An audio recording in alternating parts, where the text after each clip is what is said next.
Сәлем достар, Пила фильмін көріп бедіңіздер. Менің ойымша көрмедіңіздер. Ондағы Джон Крамердің құрған тұзақтары мен қақпандары қаншалықты шын. Бүгінгі видеодағы тұзақтар соған ұқсас. Бірақ жануарларға зиян тигізбей жасалған. Бір қарағанда қызықты көрінеді. Сіздермен бірге бәрі бар арнасы. Бұл шығарылымда біз сіздерге креативті жасалған бірнеше тұзақтарды және олардың қалай жұмыс жасайтынын көрсетеміз. Бірақ есте сақтаңыздар. Бұл тұзақтарды тек қатты қажет болған сәтте қолданыңыздар.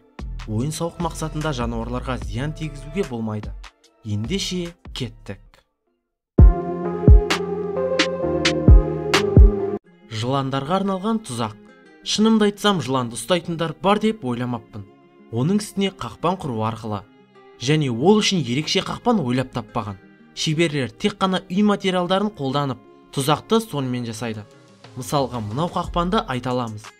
Көз алдында жылан өз ініне кіріп кетеді. Ал оны ұстап алу үшін мына жігіт қақпан құруды ойластырады. Ол үшін ол болгарканы іннің дәл алдына орнатады. Шынымды айтсам, болгарканы көргенде ойыма неше түрлі фильмдердегі қақпандар есіме түсіп кетті. Бірақ оның болгарка мен жыланды бөліп тастар ойы жоқ. Ол болгарканы көптеген резеңке арқылы ағашқа орнатып, оның айналып тұратын дискісін қозғалатын механизм ретінде пайдаланған. Сосын жіпті домалақ қылып, іннің дәл аузына қойып, өз ісімен кетіп қалады. Нәтижесінде ештеңеден күдіктенбеген жылан інінен шыға салғанда, тұзақтың механизмі дұрыс жұмыс жасап ұсталып қалады. Жылан бұл тұзақтан мүлде шыға алмайды, себебі оның салмағы болгаркадан жеңілдеу.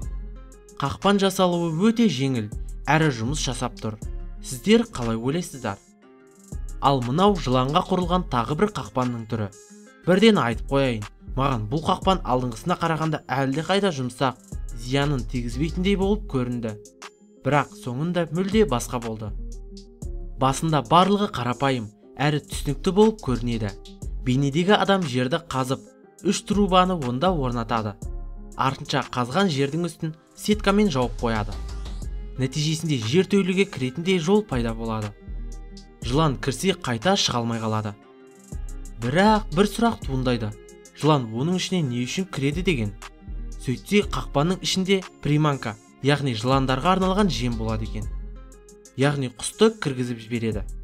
Бауырмен жорғалаушы бұл тұзаққа оп-оңай түсіп қалды. Сізге қай қақпан ұнады? Оны пікірге қалдырып кетіңіз. Егер де сіз бұндай әдіс-тәсілдермен адамдар тек жылан не құстарды ұстау үшін қолданады десеңіз, онда қателесесіз. Бұндай тұзақтармен адамдар қолтырауынды да ұстап алып жатыр. Әрине, ол үшін кішкене басқаша қақпан құрылады. Себебі алдыңғы видеодағыдай болса, қолтырауын оңай шығып кететін еді.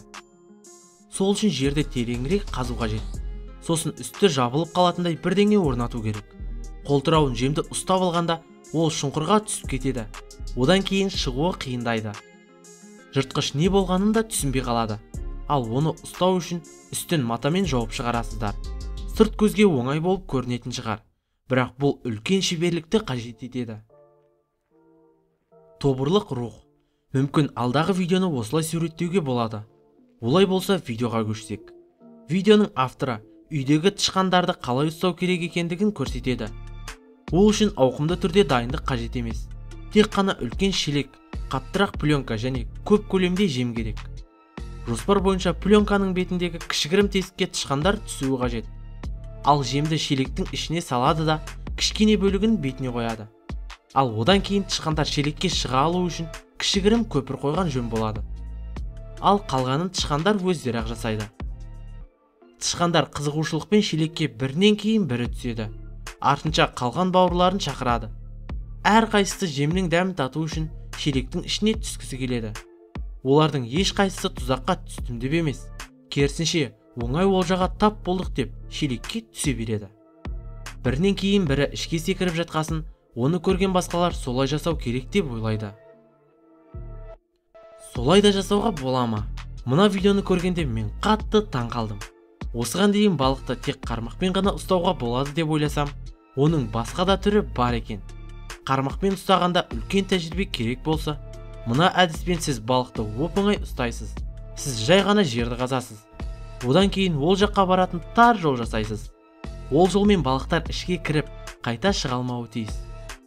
Өздеріңізде қараңыздаршы, қаншама балық түскен. Жабайы мысықтарға арналған қақпан. Барлығымыз мысықтарды үйде жүргеніне үйреніп қалғанбыз. Егесінің алдында ойнап, ұйықтап, өз-өзімен жүретін мысықтар онымен шектелмейді. Жабайы табиғатта да олардың бір шамасы бар.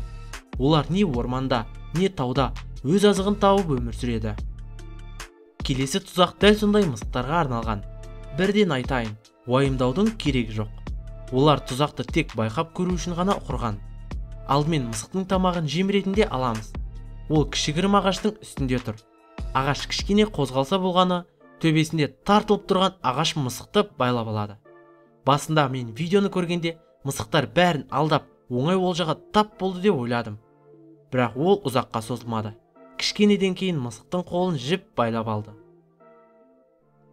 Келесі айтатын тұзағымыз, шынымызды айтсақ, нақты қандай жануарға екені белгісіз. Бірақ орта денелі кез келген жануарды ұстай алады. Алдымен адам кішігірім шұңқыр қазады. Оның үстіне ағаштан жасалған қақпақ қояды. Қақпақты ағашқа тіреп, барлығын жіппен байланыстырады. Ал ортасына азық қойып, оған баратын кішігірім жол жасайды. Енді қалғаны тек күту. Кішкене уақыттан кейін қақпанға жабайы мысық түсіп қалады. Автор өзі де қатты таң қалған сыңайлы. Жыртқыш өзінің алғашқы аңшылығында тұзаққа түсіп қалған секілді. Бірақ бақытымызға орай, видеоның авторы жыртқышты босатып жіберіп, одан қорыққан секілді қашып кетеді. Әйтпесе ол өскенде нағыз жыртқышқа айналары сөзсіз. Ал енді қояндар жайлы айтайық. Оларды жабайы табиғатта қалай ұстауға болатынын көрейік. Айта кететін жайт, қоянның тек бір түрі ғана жер астында өмір сүреді. Және де қоянды қатты қорқытсаң, ол бір орында қатып қалады. Сол үшін қақпанды оның өміріне зиян тигізбейтіндей етіп жасау қажет. Тағы да айта кететін нәрсе, қояндардың көздері 360 градуста көреді. Ол өзінің артындағында көреді. Соған қарамастан видеоның авторы қоянды дәл үйінің аузынан ұстамақшы. Ол үшін балтаны қолданды. Әрине басын шабу үшін емес, салмағы ауырлау заттың орнына қолданды. Бұл қақпан ең бірінші жыланды ұстаған қақпанға өте ұқсас. Қоян ішінен шыға салысымен басы жіпке қалай ілініп қалғанын байқаған жоқ. Тұзаққа оп-оңай түсті. Мына тұзақта қояндарға арналған. Алдымен жерді қазып, бетіне қорап қоямыз. Үстін жеңіл ашылып жабылатын қылу қажет. Жемнің орнына сәбіздің кішкене бөлігін қоямыз. Мен бұл қақпанды жарамсыз деп ойладым. Бірақ сіз нәтижесіне қараңызшы. Бұл әдіспен автор бірнеше қоянды қолға түсірген. Осымен бейнеміздің аяғына келдік. Сіз үшін ең мықты қақпан қайсы болды? Пікірге жазып қалдырыңыздар. Әрдайым бізбен бірге болып, бізді енді көріп отырсаңыздар, бізге қосылыңыздар. Факт, топ, ғылым, білім және басқандай да бейнелерді сіздерге ұсынуды жалғастыра береміз. Сіздер үшін бәрі бар арнасы. Келесі кездескенше, YouTube-тың қызығын бөліскенше достар.